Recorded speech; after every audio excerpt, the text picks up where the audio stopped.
delante de ti en esta mañana. Queremos, Señor, delante de tus ojos exponer nuestro corazón, nuestros pensamientos y la condición, Señor, con la cual nos hemos acercado a tu presencia en este día. Estamos aquí, oh Dios, unos cuantos, pero nuestra oración representa, Señor, a toda la iglesia, Señor. Señor, aquí estamos porque esta casa te necesita. Padre, aquí estamos porque esta casa necesita tu presencia, necesita tu gracia, tu perdón. Necesitamos de tu Espíritu Santo, necesitamos de tu palabra, oh Dios. Porque, Señor, no permitas que nosotros creamos o lleguemos a pensar que lo que, Señor, hemos recibido es suficiente. Llévanos en esa llenura constante, Señor, todo el tiempo, Señor. No nos dejes ni acomodarnos ni acostumbrarnos, Señor, a ti.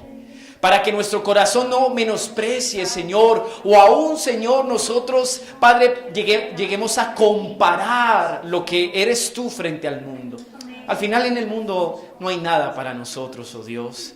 Y todo, oh Dios, lo que, Señor, realmente nos puede satisfacer está en ti. Hoy te rogamos que ministres nuestro corazón. Hoy te rogamos que tu palabra, oh Dios, toque nuestras vidas. La quebrante como ese martillo, Señor, que es tu palabra. Entre hasta lo más profundo, separando nuestra alma de nuestro espíritu.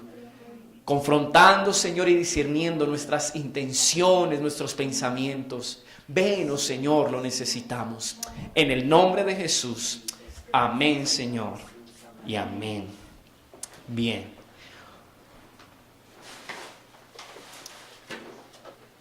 Hoy voy a compartir algo muy lindo. No sé si con esto cerramos la serie que hemos visto en los últimos domingos, hablando de la relación que Dios quiere que nosotros tengamos con Él. Una relación en dependencia a Él. Él quiere que aprendamos a consultar todas las cosas. Él anhela que nosotros tengamos en cuenta su voluntad antes de tomar cualquier decisión. Porque ese es su deseo, guiarnos, hablarnos. Si hay algo que yo veo en el corazón y en el interés de Dios para nosotros es hablarnos. Por eso Él desea que nosotros tengamos una relación con el Espíritu Santo y en la palabra. Amén. Y en estos días Dios trajo un pasaje que de verdad ha ministrado mi vida. Yo le he dicho al Señor, Señor, ayúdanos como iglesia a poder vivir eso que tú anhelas, que tú nos estás ofreciendo. Amén. Y voy a hablar acerca de depender de Dios en la oración. Amén. Amén. Es necesario orar. Es necesario acercarnos al Padre, buscarle en oración para allí encontrar la fortaleza, el consejo, la dirección que necesitan nuestras vidas. Muchas veces, y a mí me ha pasado, yo creo que a usted también, que estamos afanados, turbados, ansiosos. Y nosotros como que nos resistimos a acercarnos al Señor. Uno podría argumentarse en que, bueno, Señor, pues no estoy de ánimo y de pronto no me van a salir las palabras. Uno podría decir, Señor, mis pensamientos son más grandes de lo que incluso yo quiero expresarte en la oración. Pero Dios quiere que nosotros nos acerquemos en oración para depender de Él. Amén.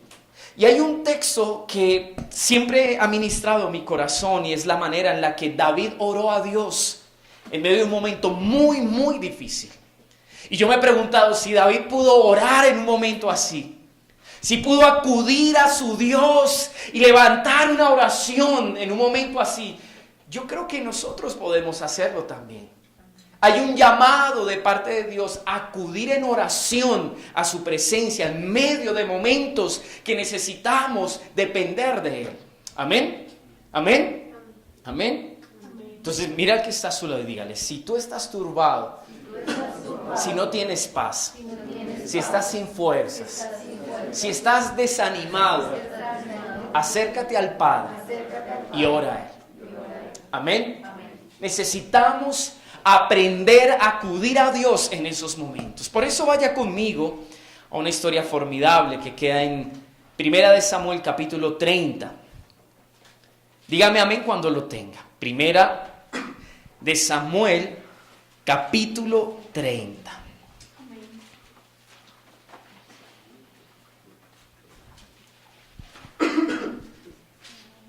Cuando David y sus hombres, verso 1, vinieron a Siclag al tercer día, los de Amalec habían invadido el Negev y a Siclag. Y habían asolado a Siclag y le habían prendido fuego. Y se habían llevado cautivas a las mujeres y a todos los que estaban allí, desde el menor hasta el mayor, pero a nadie habían dado muerte, sino se los habían llevado al seguir su camino.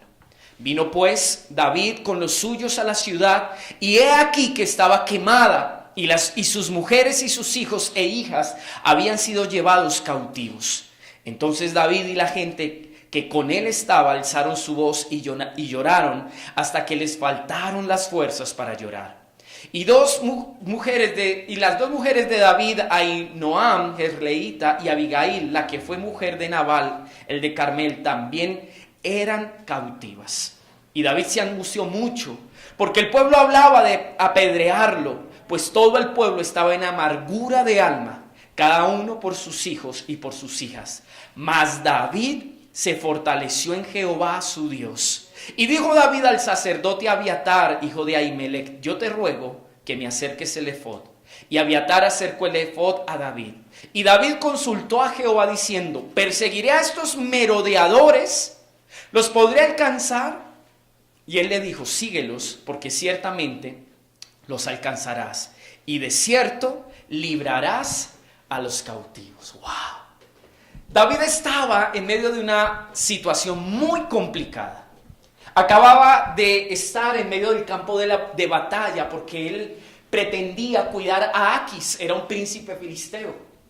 Y Aquis, consultando a los demás reyes que iban a enfrentar al pueblo de Israel, los demás reyes de los filisteos le dijeron: mira, no nos conviene que David esté aquí. Yo sé que él ha sido como un escudero, te ha cuidado, te ha guardado, pero él es judío, él es del pueblo de Israel. Si él está aquí, corremos el riesgo de que en medio de la batalla se voltee y venga contra nosotros. Así que David, en medio de ese corazón leal, porque le había dicho a Aquis: mira, yo no te voy a faltar. Pero Dios aún lo guarda, porque imagínense lo que hubiese sido la historia del rey de Israel con una mancha, un antecedente de estos, donde David peleó contra su mismo pueblo en el campo de batalla. Hubiera sido algo terrible. Y la escritura dice que él se vuelve a Siclag, el lugar donde él tenía ya su resguardo. Hemos hablado de que David tuvo que vivir todo el proceso en el cual Dios trató su corazón en medio del desierto. Y aún Dios permitió que los filisteos, quienes eran enemigos de Israel, fueran los que le proveyeran cuidado, resguardo y un lugar para vivir. La escritura dice que volviendo él, los amalecitas habían invadido Siclag, habían quemado toda la ciudad y se llevaron a los niños y a las mujeres. Qué triste, amado, tener que llegar a su casa a ver ese panorama. Lo único que David había logrado alcanzar, la estabilidad, la poca comodidad que él tenía, fue arrasada por las llamas. Lo que más amaba, lo llevaron cautivo.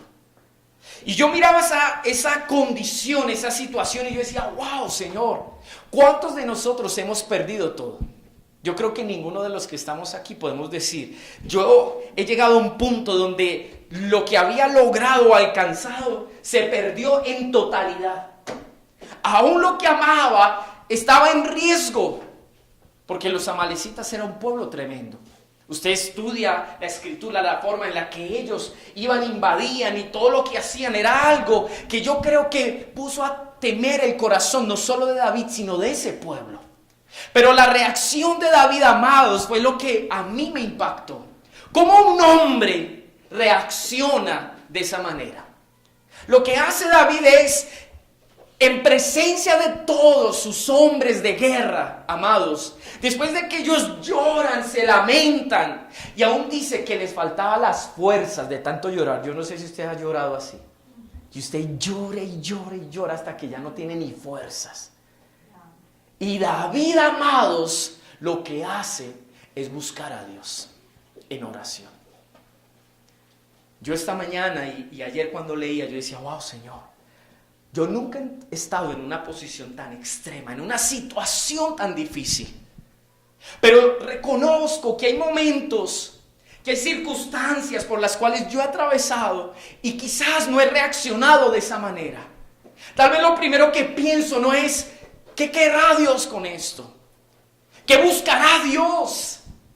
¿Qué es lo que Él piensa frente a lo que yo vivo? Noten algo, amados, en el verso 6. Dice, y David se angustió mucho porque el pueblo hablaba de ¿qué? Wow, tremendo eso. Los mismos que cuidaron, que protegieron a David en ese momento, por causa de lo que estaban viviendo, por causa de su dolor, amados, consideraron aún en matarlo. Y David se llenó de angustia. Uno podría decir, bueno, lo primero que él debió haber hecho es decirles, miren, tranquilos, cálmense, hagamos algo, estamos armados, somos un pueblo entrenado, todos los que están aquí son soldados. Nosotros podríamos ir a buscar a ese pueblo que se nos llevó nuestras mujeres, recuperar lo que perdimos. Esto no es nuevo para nosotros, es un enemigo más. Pero la Escritura no narra eso, amados. La Escritura dice, en el verso 6, la parte final dice, mas David se fortaleció en Jehová su Dios. ¡Wow! David no se dejó llevar por esa angustia. Y de alguna manera no se dejó amedrentar por lo que él estaba viviendo. Amado, el tema era de vida o muerte. Si David, siendo el líder, no solucionaba esa situación, inmediatamente lo iban a matar. ¿Saben por qué?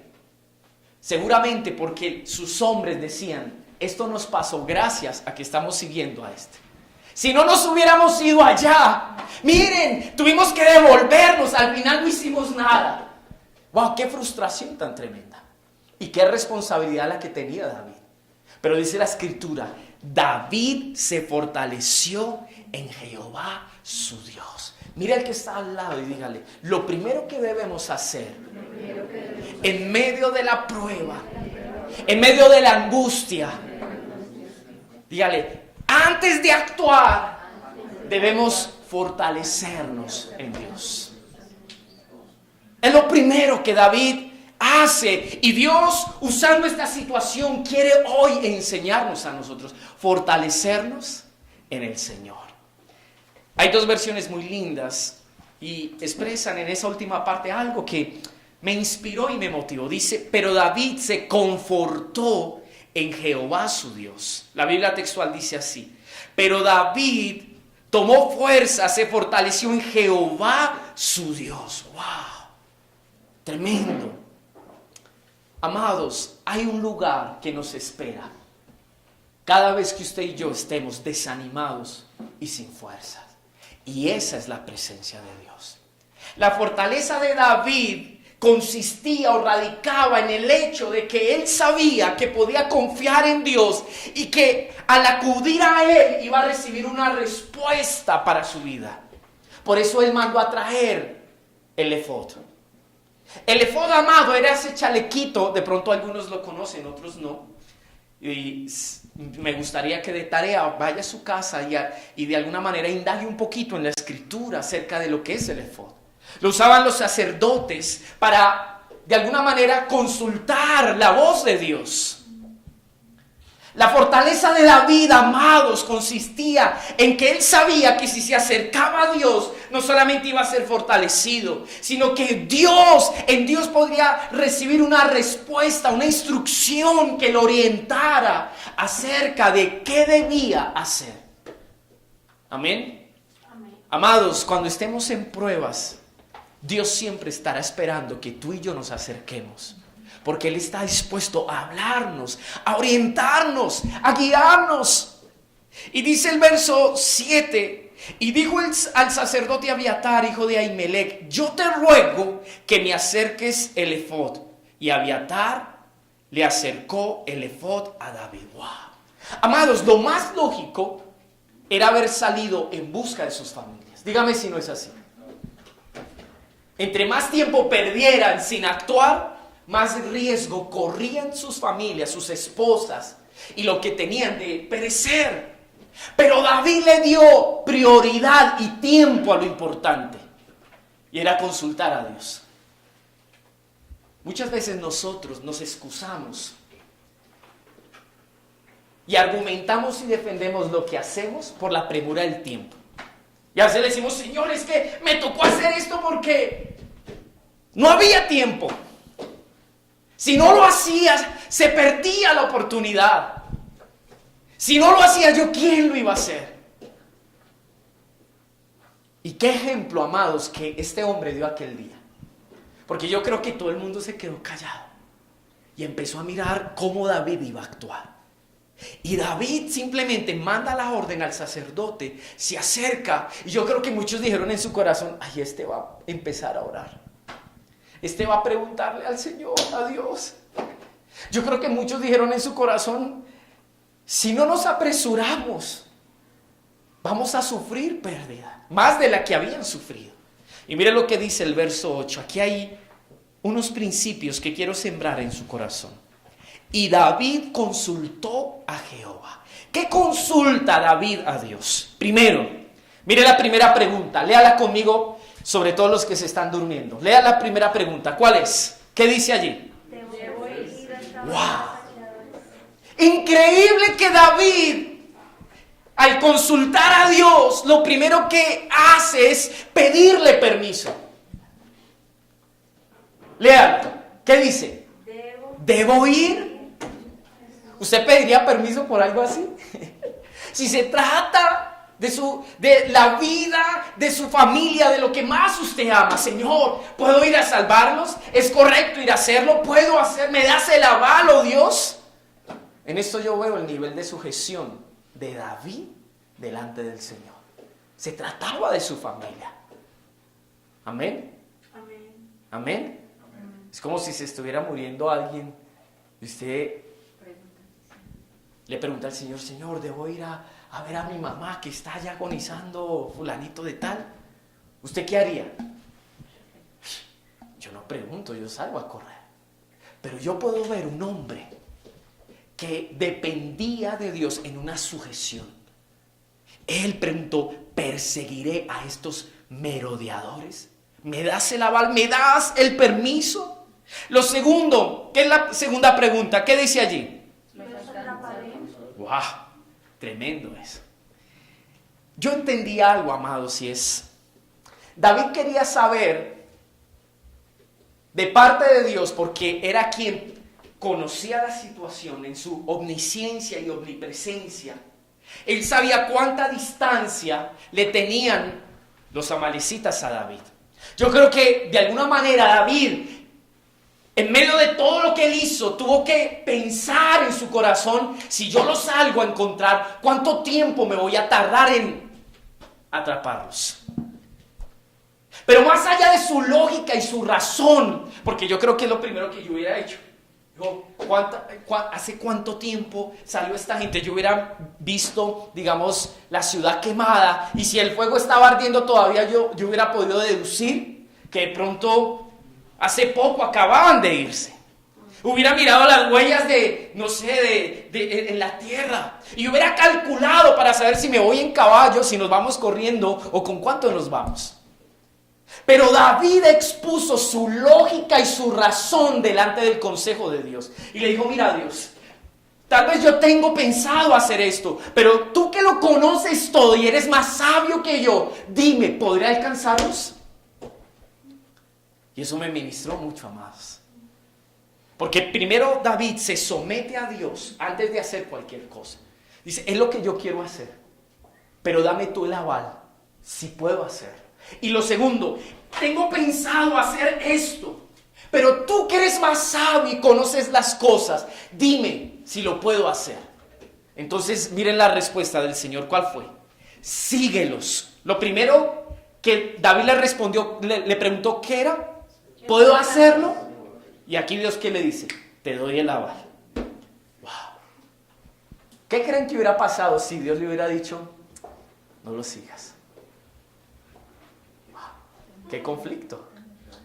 Su pregunta le dio a Dios la oportunidad de que Él decidiera sobre esa situación. O sea, Dios decidiera si sí lo permitía o no lo permitía. Amado, quiero decirle algo. Cuando usted le dice al Señor, Señor, ¿puedo? Yo quiero que usted entienda que usted le está dando la posibilidad a Dios de que puede que diga que sí o puede que diga que no.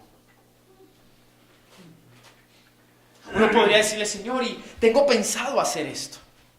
Pocas veces nosotros sometemos nuestros planes, nuestra razón, nuestras ideas al Señor. Y Él le dice, síguelos, porque ciertamente los alcanzarás. Y de cierto librarás a los cautivos. Los que conocen la historia, dice la Escritura, que ellos salen. Había un pueblo que estaba tan cansado, porque es probable que del lugar donde ellos salieron allá a estar con los filisteos para ir en contra de Israel, de ahí a Siclag había muchos kilómetros. Y parece ser que los hombres valientes de David, muchos se cansaron y él tuvo que ir con pocos. Pero lo más curioso, amados, es que se encuentran un hombre egipcio en el camino, que era siervo de una malecita. Lo habían abandonado porque el tipo parece que o se enfermó, se cansó, entonces lo dejaron a su suerte. Y David, ese hombre les dice, denme de comer, aliméntenme y yo les daré un informe de dónde están los hombres que me dejaron. Y Dios usa a ese hombre para poder conectar a David en dónde era que estaban ellos. Y llegaron allá, recogieron el botín.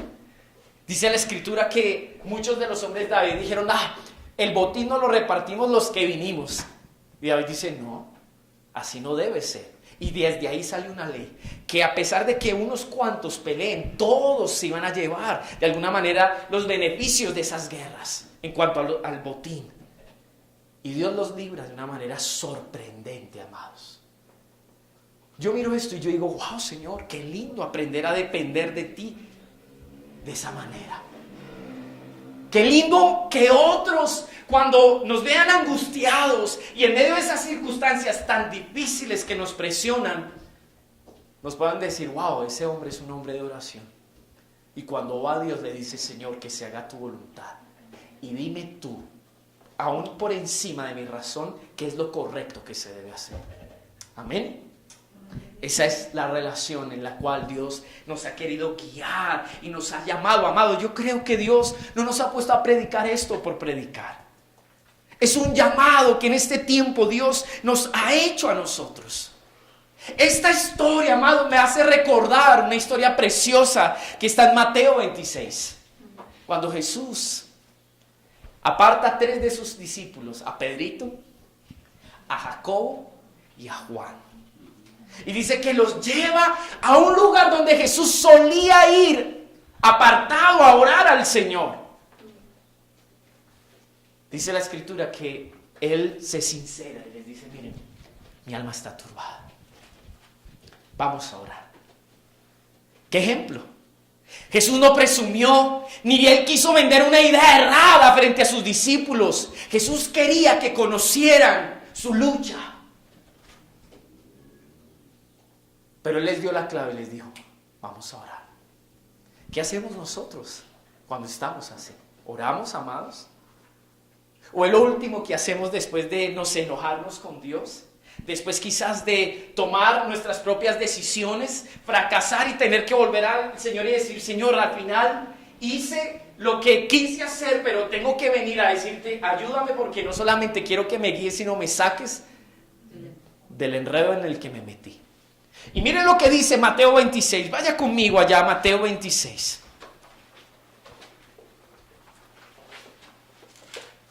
Mateo capítulo 26.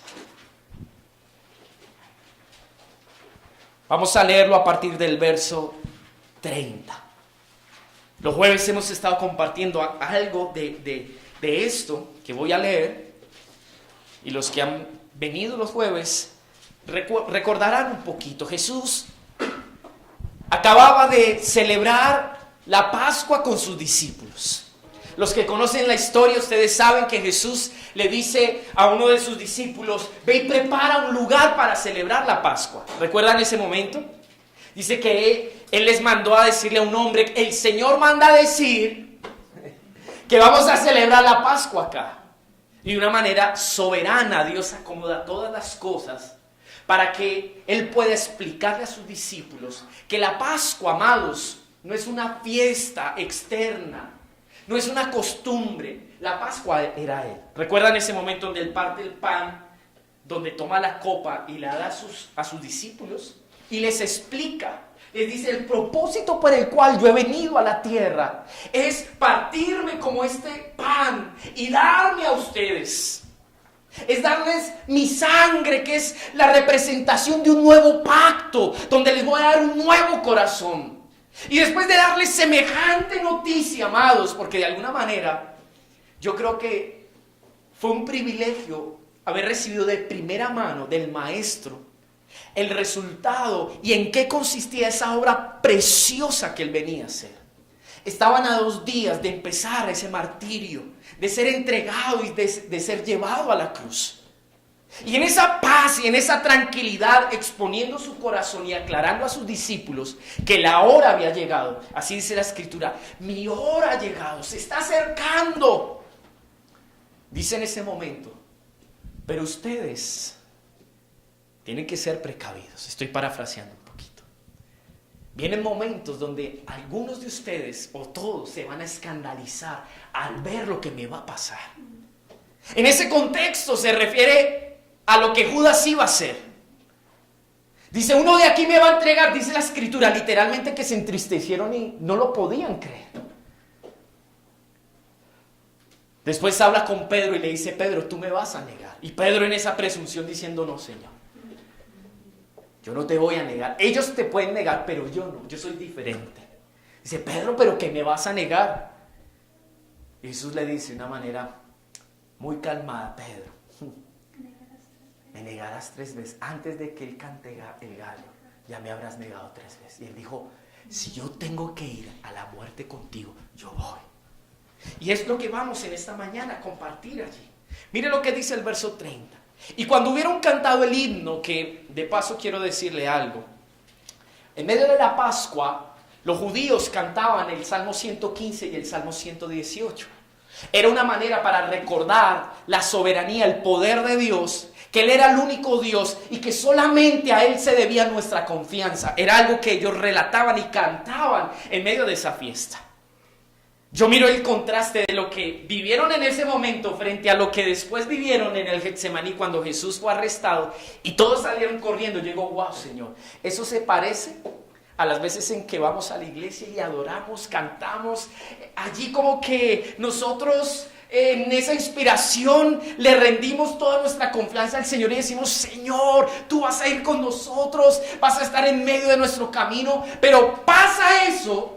Vamos a la realidad de la vida y nuestras debilidades y la condición de nuestro corazón empieza a florecer.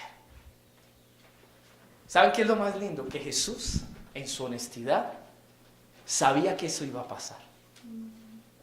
Él dice palabras como estas. Le dice a Pedro, mira Pedro, cuando yo resucite, y le dice a todos sus discípulos, nos vemos en Galilea. O sea, queriendo decirles, esto va a pasar. Y quiero decirles que no solo va a pasar, sino que se va a cumplir lo que yo les había prometido.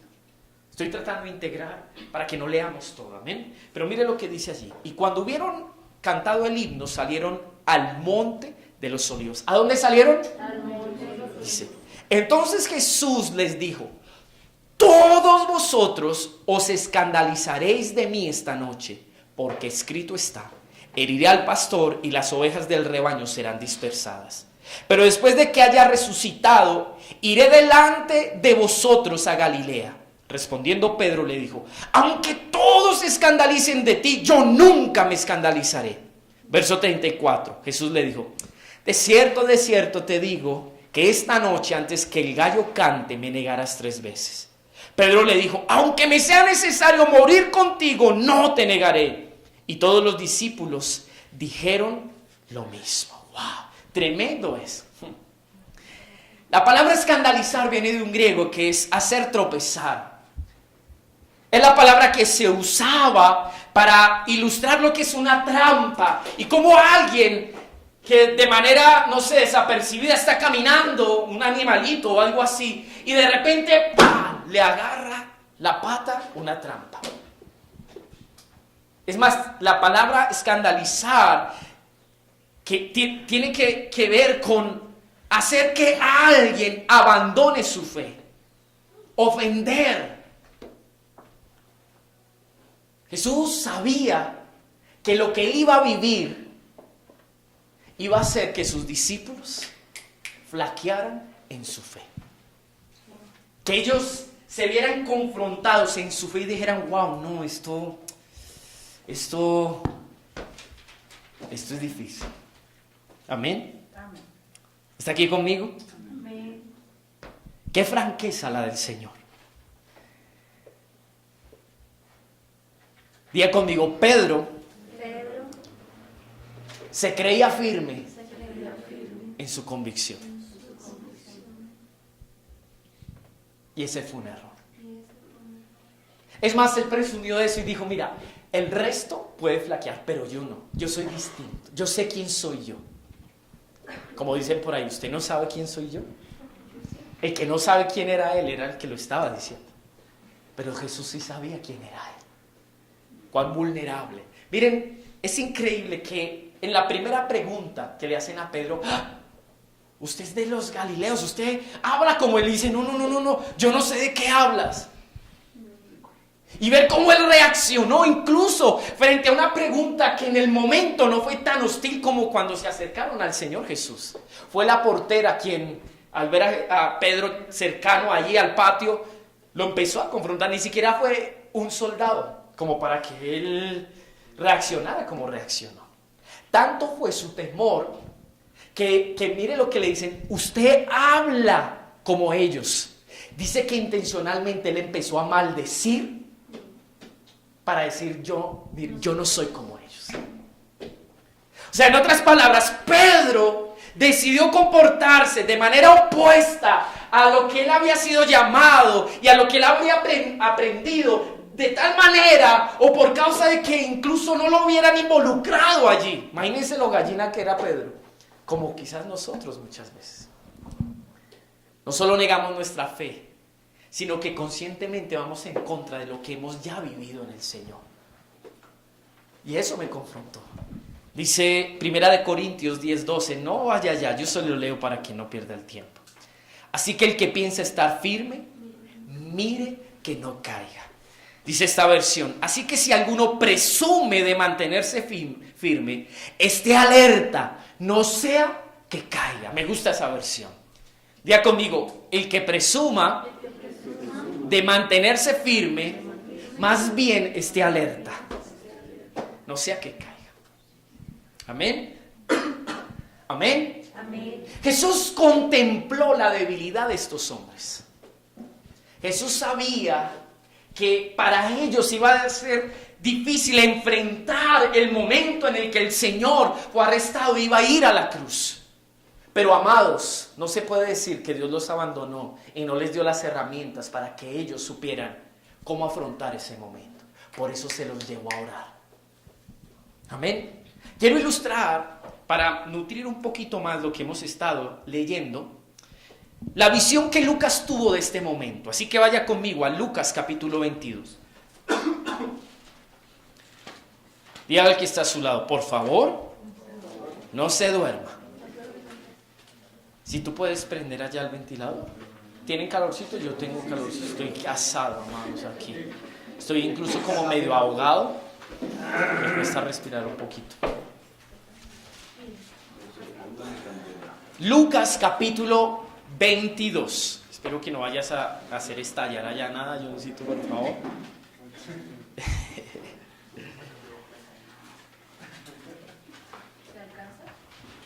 Lucas capítulo 22. Vaya conmigo, dígame amén si lo tiene. Verso 31. Dígame amén si lo tiene. Estamos en el contexto. Amén. Mire lo que dice. Dijo también el Señor: Simón, Simón, he aquí Satanás os ha pedido para zarandearos como a trigo. Wow. Note que no dice para zarandearte. Note que dice para zarandearos. La idea del original nos deja ver que Jesús no solo se está refiriendo a Pedro, sino se está refiriendo a todos. En el original lo que quiere decir es: Satanás los ha pedido para zarandearlos. Pero qué curioso que Jesús se refiere a Pedro, porque de alguna manera yo veo que es el primero que abre la boca y se compromete, presumiendo en su firmeza que él se va a mantener.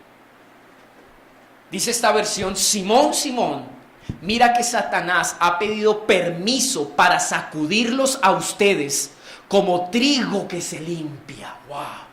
Esta es una versión parecida al original y habla que la intención del diablo tenía que ver con atacar ¿a quiénes? A todos los discípulos. Y me impresiona lo que dice aquí: Satanás ha pedido permiso. ¡Wow! ¡Qué tremendo eso, amados! Porque lo que estas palabras revelan es que aún Satanás está sometido a Dios. Yo no me imagino ese cuadro. ¿Cómo pudo haberse acercado el diablo delante de la presencia majestuosa del Padre? Imagínese la actitud, porque a veces uno diría: no, pues el diablo anda suelto por allá haciendo de las suyas. Amado, ese es un concepto errado. Lo que él hace es porque Dios lo permite. Y dice la Escritura que Jesús le dice: el diablo pidió permiso. Dice aquí, me gusta esto: para sacudirlos a ustedes como el trigo se limpia. ¡Qué palabras tan tremendas! Porque más allá de que lo importante aquí sea que el diablo está en escena queriendo hacer daño, lo importante es que Dios le da permiso para cumplir un propósito. Dice: para limpiarlos como el trigo se limpia. ¿Saben ustedes que cuando se pone el trigo en la zaranda, se empieza a mecer para que la paja sea quitada? Mira, aún lo que el diablo iba a hacer, porque Dios se lo permitió, era quitar de su corazón, de sus corazones, lo que tenía que quitarse. No por la obra del diablo, sino por lo que Dios en su soberanía quería hacer en sus corazones. ¿Amén? ¿Está aquí conmigo? ¿Están aquí conmigo? Tremendo esto. Lucas 22:32, ¿qué dice? Pero yo he rogado por ti a fin de que tu fe... Miren, lo más lógico en nuestra doctrina errada y religiosa sería decir: pero yo he rogado y he reprendido al diablo para que huya de ti. Y no dice eso. ¿Qué dice? Dice: yo he rogado para que tu fe pueda resistir, para que en tu fe tú puedas permanecer. Yo no he orado para que las cosas cambien. Yo no he orado diciéndole: Padre, aparta al diablo de mi hijo. No. Yo no he orado incluso diciendo: Señor, sácalo de lo que va a enfrentar. No, Señor, guárdalo de eso. No. Él dice: voy a permitirlo. Le dimos permiso al diablo, pero mi oración delante del Padre por ti es que tu fe no desfallezca. Tremendo eso, amados. Yo leo esto y yo digo: wow, Señor, ¿cómo será que el Espíritu Santo clama e intercede por nosotros? ¿Cómo serán las oraciones de ese sacerdote perfecto, nuestro sumo sacerdote Jesús? Cuando iba y nos presenta delante del Padre diciendo: ay, Padre, ¿te acuerdas de Alison? Y el Padre: sí, yo la redimí. Ay, Padre, mira que ella está orando, está rogando, está pidiendo, Padre. Señor, fortalécela, Padre, levántala, ayúdale a permanecer. No cambies la circunstancia que está viviendo. Cumple el propósito. Aún lo malo, úsalo para bien. Eso es lo que Dios hace, amados. Eso me ministra. Dice: he rogado por ti que tu fe no falte. La palabra fe no es la misma palabra fe que se usa para hablar de creer en que Dios tiene el poder para hacer un milagro. Esta palabra fe es distinta a esa. Esta palabra fe viene de un griego que es pistis, que cuando traduce habla de persuasión, de convicción. En otras palabras, Jesús le dice a Pedro: he orado para que tus convicciones permanezcan firmes. Para que aquello que tú has recibido, el evangelio que ha persuadido tu corazón, permanezca en ti. Porque tu más grande lucha tiene que ver con que tú no tengas claras tus convicciones. Y que vengan circunstancias que haga que tú te preguntes que si lo que habías creído y en lo que habías confiado era cierto o no. Es más, la palabra pistis, que es para fe allí, tiene que ver con la confianza en una creencia, en una garantía, en el mensaje de salvación de Cristo. Esa palabra se usó para ligar eso, para hablar de la convicción que se tenía acerca del mensaje de quién era Jesús. Y eso me ilustra lo que Pedro tuvo que vivir aquí en su mente y en su corazón. Al ver a Jesús allí en ese patio, desnudo, latigado, viviendo ese oprobio, ese rechazo, yo creo que Pedro dijo: wow, ¿será que este sí era? ¿Será que todo lo que él nos dijo era cierto? ¿Si es el Mesías o no es el Mesías? ¿Dónde van a quedar sus palabras? Lo que él ha hablado, lo que él nos ha enseñado, lo que él ha revelado del Padre en sí mismo. Esa fue su lucha, amados. Amén. ¿No le parece hermoso eso? Diga conmigo, es como si Jesús le hubiese dicho a Pedro: reafirma tus convicciones y tu confianza en quién soy yo. Amén. Amén. Wow. Pero Pedro pensó que él estaba convencido. Dijo: no, van a dudar los otros, yo no. Es más, Pedro se atrevió a decir algo como esto: yo sé quién eres tú a tal punto que estoy dispuesto a ir a morir contigo. Miren las palabras que hay ahí. Quiero que las lea conmigo. Verso 33. Él le dijo: Señor, dispuesto estoy a ir contigo, no solo a la cárcel. Miren que Lucas habla algo que no menciona Mateo. Y me gusta, vuelvo y lo leo. Él le dijo: Señor, dispuesto estoy a ir contigo, no solo a la cárcel, sino también a la muerte. En otras palabras, en Mateo dice: estoy dispuesto a pelear por defenderte. Pero en Lucas dice: si tengo que vivir persecución al lado tuyo, yo estoy dispuesto, porque yo sé quién eres. Si tengo que vivir una situación difícil y aún perder mi vida, yo voy contigo. Y el Señor Jesús le dice de una manera tan linda: Pedro, verso 34, te digo que el gallo no cantará hoy antes que tú niegues 3 veces que me conoces. ¡Wow! Tremendo eso. Verso 39. Se cayó John porque estaba dormido. Verso 39. Despierten a John. ¿Qué dice el verso 39? Y saliendo se fue. ¿Cómo se fue? ¿Qué dice allí? ¿Cómo qué? Diga conmigo: para Jesús ir a orar no era algo esporádico, ni era algo que él hacía de vez en cuando. Diga conmigo: eso era parte de su vida. Dice: y saliendo se fue como solía al monte de los olivos, y sus discípulos también le siguieron. Quiero que vaya un momento al capítulo 26 de Mateo y vamos a nutrir un poquito esto que acabo de leer con algo que aquí sí describe, que Lucas no dice. Mateo 26, 36. Entonces llegó Jesús con ellos a un lugar que se llama Getsemaní y dijo a sus discípulos: sentaos aquí, entre tanto que voy allí y oro. ¿Cuál fue el propósito de Jesús al ir a ese lugar? Orar. Amén. ¿Y a quiénes se llevó a orar, amados?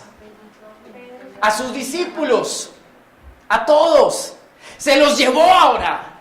Después de tener esta conversación, después de confrontar la debilidad y la realidad de Pedro, después de decirle: Pedro, viene un tiempo difícil para ti. Serás probado en tus convicciones. Satanás ha pedido permiso para zarandearte. Y lo mejor de todo es que el Padre se lo dio. Pero yo estoy orando por ti. Yo estoy orando por ti, para que tu fe y tus convicciones permanezcan firmes. Y concluyendo ese momento, se los lleva a un lugar retirado a orar. Es fácil concluir e imaginarse por qué se los lleva a orar, ¿verdad? Vea conmigo, porque necesitaban la oración. Amén.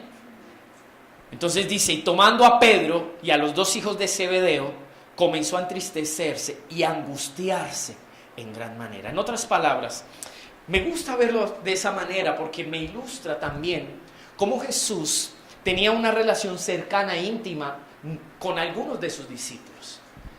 Los hijos de Zebedeo eran Juan y Jacobo. Amén.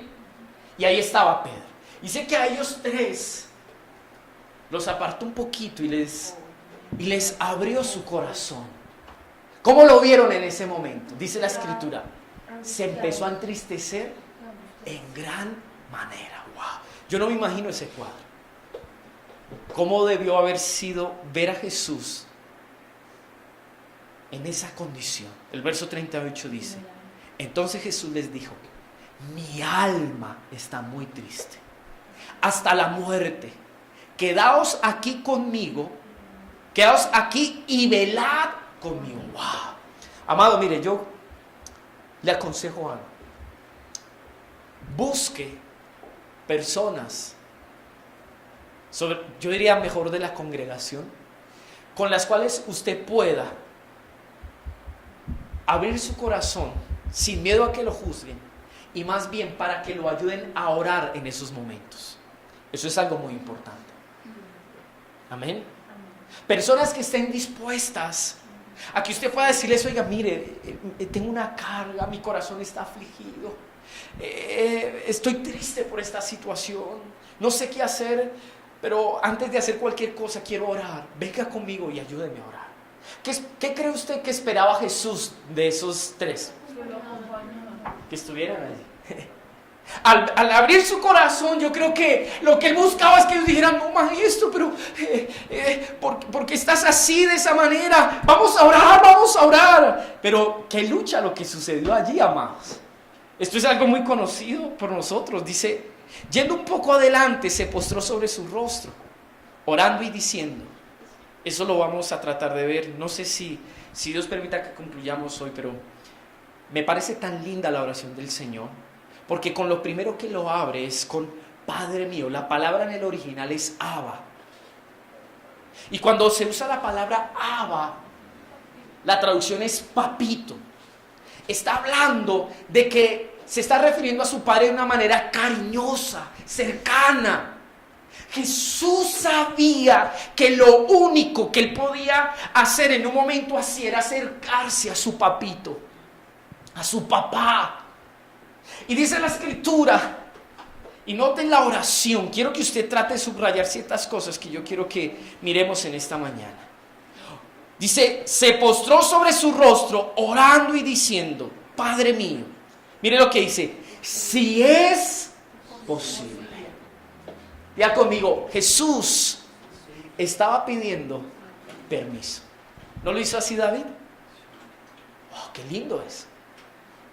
Antes de exponer cómo se sentía, antes de hablarle de las ideas que tenía, lo primero que Jesús tenía claro era el señorío de Dios sobre su vida en ese momento. Señor, yo pertenezco a ti.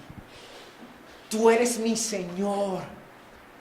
Yo me someto a ti, Señor. No vengo a hacer lo que quiero. Dice: si es posible. Miren que lo primero que pide es eso. ¿Qué es lo primero que pide? Si es posible. Wow. Y luego sí dice, pasa de mí esta copa. Noten el orden de la oración. Primero no pone, Padre, ya que te amo mucho y tú me amas tanto, ay, esta copa es terrible, ay, pásala, Señor. No. Para él eso no era lo importante. Lo más importante, antes de lo que sentía y lo que estaba viviendo, era, Señor, dame el permiso, si es posible. Dice, pero no sea como yo quiero, sino que, wow.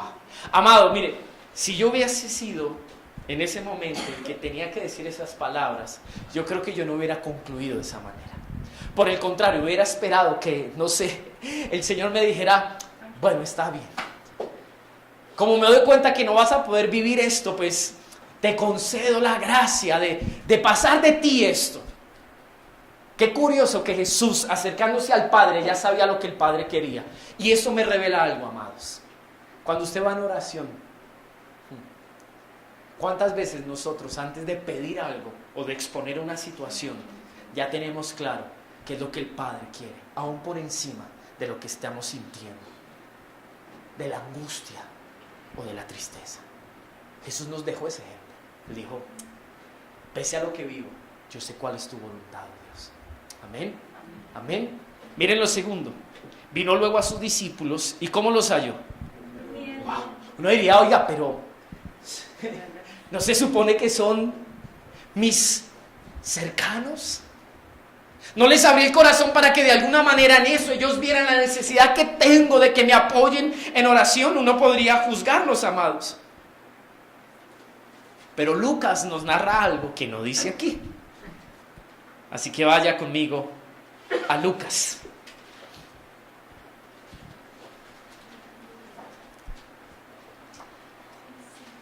Verso 41 del capítulo 22. Y él se apartó de ellos a distancia como de un tiro de piedra, y puesto de rodillas, oró, diciendo, Padre, si quieres, pasa de mí esta copa, pero no se haga mi voluntad, sino la tuya. Verso 43 dice algo poderoso. Y se le apareció un ángel del cielo. ¿Para qué, amados? ¿Se acuerdan lo que leímos de David al comienzo? ¿Qué hacía David en medio de esos momentos? Dice, se fortalecía en Jehová. ¿Saben cuál fue la respuesta del padre para su hijo? Darle las fuerzas para continuar. Esa fue la respuesta del padre. Y dice el verso 44, y estando en agonía, oraba más intensamente, y era su sudor como grandes gotas de sangre que caían hasta la tierra. Cuando se levantó de la oración y vino a sus discípulos, los halló, ¿qué dice allí? ¿Durmiendo qué? ¿A causa de qué? Wow. Noten algo. Si solo leemos los versículos en Mateo, podríamos decir, estos hombres son unos indiferentes, odiosos, que no les importa lo que Jesús les acaba de decir. Pero ellos eran cansados de la tristeza que había en sus corazones. Yo creo que ellos, al haber escuchado todo lo que Jesús les declaró en el momento de la cena, y que uno le iba a traicionar, y que el otro le iba a negar, y que todos se iban a escandalizar, y que de alguna manera ninguno en esa condición débil y humana iba a permanecer. Yo creo que todos estaban, ¿y ahora qué hacemos? Y se nos va. Estaban cansados. ¿Se acuerdan lo que dice el texto de allá en Primera de Samuel? Que lloraron con tanta amargura que estaban cansados de llorar. Yo me imagino a los discípulos así. Y esto me enseña, me ministra algo, amados. ¿Saben muchas veces por qué no podemos orar? Porque le damos más lugar a la tristeza y a lo que en nuestra alma sentimos que en lo que Dios nos ha dicho que tenemos que hacer. ¿Cuántos de los que estamos aquí, por la tristeza en nuestro corazón, aún se nos ha dificultado incluso orar en medio de una prueba? Y uno dice, no, yo me los imagino, ya no hay nada que hacer, ya, esto es lo que somos, qué porquería. ¿Cuántas cosas pudieron haber dicho ellos?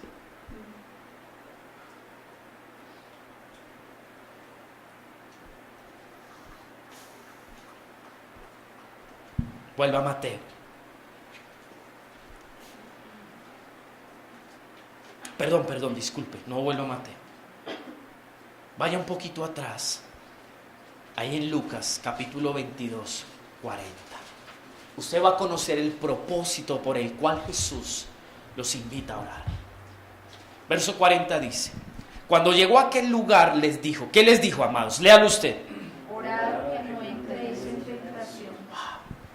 ¿Para qué era la oración?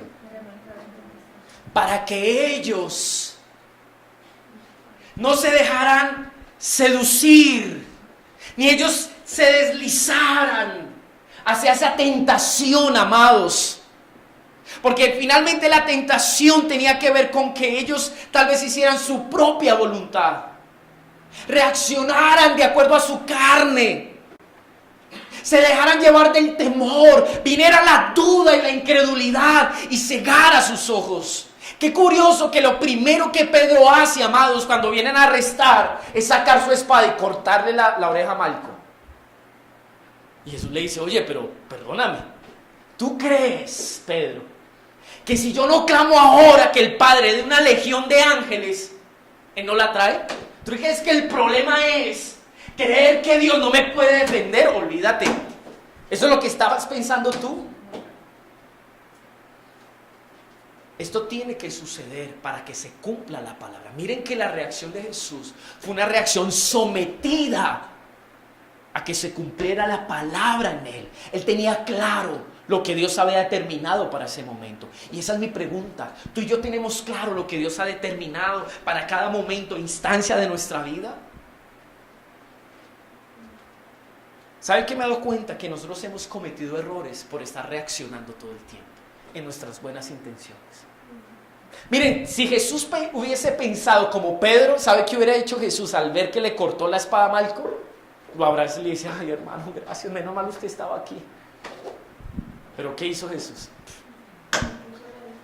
Le coge la oreja que seguramente está en el piso, no sé, yo estoy especulando. Se la coloca, hace el milagro y le dice: aquí no ha pasado nada. Diga conmigo, diga al que está a su lado: no dejes que tus pasiones y tus reacciones quieran estorbar lo que Dios ya ha determinado para tu vida. Amén. Amén. Dígaselo otra vez por amor. Dígaselo, mírelo con ojos de misericordia y de ternura.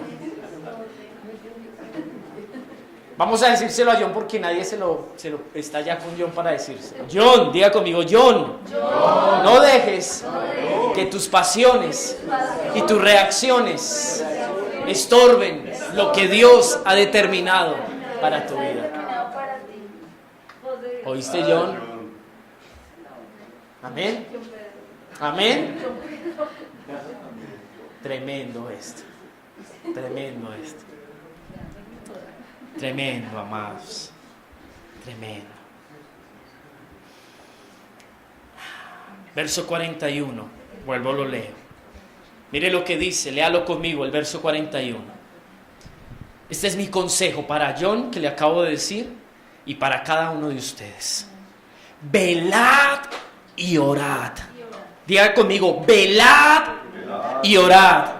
La palabra velar, más que quedarse despiertos o Jesús confrontar porque ellos estaban dormidos y no pudieron estar despiertos, tiene que ver con un original que significa estar alerta.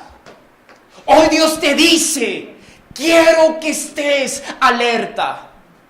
En esos momentos de angustia, donde hay una lucha interna de querer dejarte llevar por tus reacciones, tus pasiones, tus deseos, tu propia razón, tu propia voluntad. Yo quiero que estés alerta a todos esos síntomas y ores al Señor, ores al Padre, como Él nos enseña, sometiendo nuestra voluntad, diciendo: que se haga lo que tú quieras.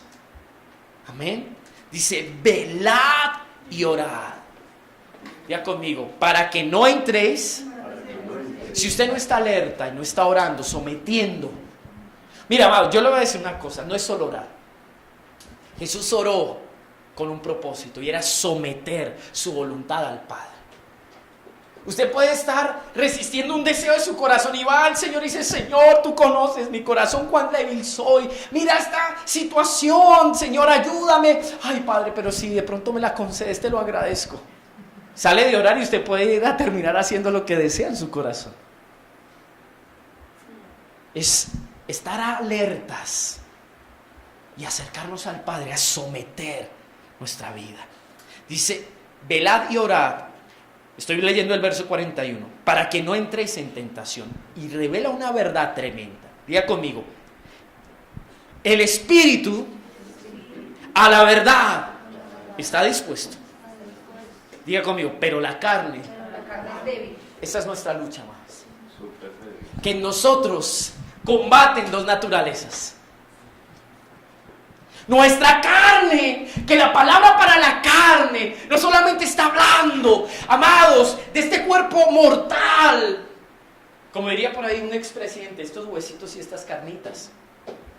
Está haciendo alusión, amados, de una naturaleza que se levanta en nosotros. Amén. ¿Y saben cuál es la lucha? Esa guerra entre esa carne y el espíritu. Lo que Pablo describe en Romanos. Una cosa es lo que yo quiero hacer, pero otra cosa es lo que yo hago. Y él dice: he concluido que no soy yo, sino que es la carne y esa naturaleza que está en mí. Amados, esa es nuestra lucha. Usted decide si se deja llevar por su carne o permite que el Espíritu Santo tome el control de su espíritu y en el espíritu usted haga la voluntad de Dios. Dice estas dos versiones, me encantaron. Velad y orad para que no desfallezcáis en la prueba que se acerca. Es cierto que tenéis buena voluntad, pero os faltan las fuerzas. Dice esta otra versión: no se duerman, oren para que puedan resistir la prueba que se acerca. Ustedes están dispuestos a hacer lo bueno, pero no pueden hacerlo con sus propias fuerzas. ¿Sabe que esa palabra se cumplió en Jesús? Dice que vino un ángel. ¿Y qué pasó? ¿Sabe qué entiende Jesús? Que lo que él iba a vivir no podía vivirlo solo. Y el Padre lo vio. Por eso vino ¿a qué? A fortalecerlo. Amados, a ese nivel de dependencia nosotros debemos vivir del Señor. Señor, aquí estoy. Esta es mi carne. Esta es mi lucha. Yo quiero, estoy dispuesto. Pero hay una lucha allí interna en mi corazón. O donde sea que sea. Pero yo vengo aquí a pedirte la fuerza para resistir y permanecer, para prevalecer.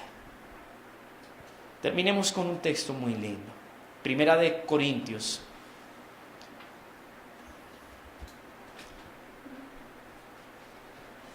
Capítulo 10. Verso 11. El apóstol Pablo está hablando a la iglesia de Corinto, recordando todas las conductas, el caminar del pueblo de Israel. Y lo hace con un propósito, una intención. El verso 10 dice: y estas cosas les acontecieron como ejemplo y están escritas para amonestarnos a nosotros, a quienes han alcanzado los fines de los siglos. Quiero decirle algo. Esta palabra escrita, dentro de todo el propósito que tiene, de acuerdo a este contexto, busca hacer algo en nosotros. Nosotros conocemos la historia del pueblo de Israel no porque hayamos vivido en Israel, no porque hayamos crecido en una aula judía y de alguna manera aprendamos toda la historia y el contexto en el que ellos vivieron intentando seguir, confiar y obedecer al Señor. Todo esto quedó escrito. ¿Saben para qué? Por amor a nosotros, para que no cometamos los mismos errores. Dice el verso 12: así que el que piensa estar firme, ¿qué dice allí? En otras palabras, hay un mal ejemplo y Dios en misericordia y gracia lo ha dejado registrado en su palabra para advertirnos, para confrontarnos, para ayudarnos a vernos nosotros mismos en la historia de ellos, para que lo primero que reconozcamos en humildad es que necesitamos de Dios. Entonces dice: así que el que piensa estar firme, mire que no caiga. Tremendo, ¿no? Verso 13. No os ha sobrevenido ninguna tentación que no sea humana. Pero fiel es Dios, que no os dejará ser tentados más de lo que podéis resistir, sino que dará también juntamente con la tentación la salida, para que podáis soportar. Wow. Dice esta versión: hasta ahora ninguna prueba os ha sobrevenido que no pueda considerarse humanamente soportable. Diga al que está a su lado: lo que estás viviendo hoy, lo puedes soportar. Y Dios lo sabe y quiere que tú lo entiendas. Dice: por lo demás, Dios es fiel y no permitirá que seáis puestos a prueba más allá de vuestras fuerzas. Al contrario, junto con la prueba, os proporcionará también la manera de superarla con éxito. Wow. Por eso Jesús tiene que decirle en toda esa conversación a Pedro: mira, tú me vas a negar, tú vas a huir, a esconderte, pero después de que yo haya resucitado, tú te vas a enterar. Nos vemos en Galilea y tú volverás y vas a confirmar a tus compañeros. O sea, Jesús le decía a Pedro: aunque tú por tu propia boca has presumido de ser el más firme de todos, serás el primero que va a fallar. Y aunque vas a enfrentar una tentación y vas a enfrentar algo que es difícil, yo ya sé que hay restauración para ti y que vas a pasar la prueba. Y al final, tú ayudarás a los otros a levantarse en su fe. Entonces, yo creo que Pedro, en algún momento, después de que pasó todo ese alboroto, tuvo que recordar. ¿Saben cómo? Viendo a su maestro allá en la playa, preparando un desayunito, invitándolo a venir, preguntándole y desafiándole 3 veces, diciéndole: Pedro, ¿tú me amas? Hace poco estaba estudiando eso y el Señor me habló con respecto a eso. Yo le decía: bueno, ¿por qué tú le preguntaste, ¿me amas? Si lo sabías, ¿para qué preguntarse? ¿O es que de pronto querías hacerlo sentir mal para que él dijera: sí, la verdad no te amo y soy un pobre desgraciado? Y el Señor me habló y me dijo: yo quería que Pedro realmente revisara en su corazón y pudiera confirmar que realmente sí me amaba, aunque fuera un amor humano, que sí me amaba, y que confrontado en ese amor al final aceptara lo que yo lo llamé a hacer. Si me amas, apacienta mis ovejas. Al final, amados, la motivación que ayudó a Pedro a continuar fue que la misericordia de ese maestro vino a restaurarlo conforme a las palabras fieles que le había declarado, para hacerle entender que Pedro, aunque débil, seguía confiando y amando a ese Señor. Amén. Póngase en pie en esta mañana. Damos gracias, oh Dios, por la palabra que en este día, Señor, has ministrado a nuestro corazón. Gracias por hablarnos. Gracias por enseñarnos. Gracias por confrontarnos. Gracias por extendernos el llamado que hoy nos haces a estar alertas, a estar atentos, a acudir a ti en oración, para depender, oh Dios, de tu voluntad, sometiendo, Señor, nuestras angustias, nuestras tristezas, lo que pensamos, lo que razonamos, oh Dios, lo que queremos hacer, lo que queremos evitar. Tú eres nuestro mayor ejemplo, pero aún, Señor, nos dejas ver que tú consideras cuán débiles somos. Tú sabes, oh Dios, que en este día nos has dado tal vez esa clave y lo que nos sugieres para poder permanecer. Asimismo le dijiste: yo también he rogado por ti. No solamente te digo: ora, ora para que no entres en tentación, sino que le dijiste: yo estoy también orando por ti. Y aunque hay cosas que tienen que pasar y Dios ha permitido que pasen, yo sé cómo va a resultar esto. Señor, gracias. Porque aún en medio de nuestro orgullo, nuestra presunción, hoy tenemos que reconocer, Señor, que somos débiles. Y tal vez no somos como creemos que somos. Y tal vez nuestras convicciones no están tan arraigadas y firmes. Pero en medio de todo eso sabemos que tú siempre estarás allí para levantarnos con tu fidelidad, de acuerdo a lo que tú determinaste y prometiste hacer en nosotros y de nosotros. Gracias por el llamado que hoy nos haces a la oración. Ayúdanos en este tiempo, como David lo hizo. Pese a su angustia, pese a su pérdida, pese a lo que pensaran de él, pese, oh Dios, a que su mismo pueblo se levantó en contra, que podamos acercarnos en oración y decirte: Señor, dame el permiso. ¿Qué quieres que haga? Aún si tenga planes yo, Señor, de antemano y quiera exponértelos, que yo cuentes con tu aval y tu aprobación. Que así siempre sea. Bendigo a tu pueblo, los que estamos y los que no estamos en esta mañana. Que tu gracia y tu paz, Señor, sea sobre nosotros, y el derramamiento de tu Espíritu Santo en nuestras vidas, llenándonos más y más. Como te he dicho en este tiempo, llénanos de tu Espíritu. Tú nos dijiste, no es con espada ni con ejército, sino con tu Santo Espíritu. Solo Él nos vivifica, nos levanta. En Él está la fuerza, la capacidad.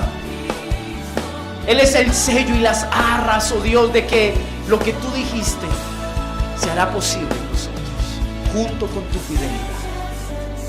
Ayúdanos, Señor, en el nombre de Jesús. Amén, Señor. Y amén. Sea bendecido usted.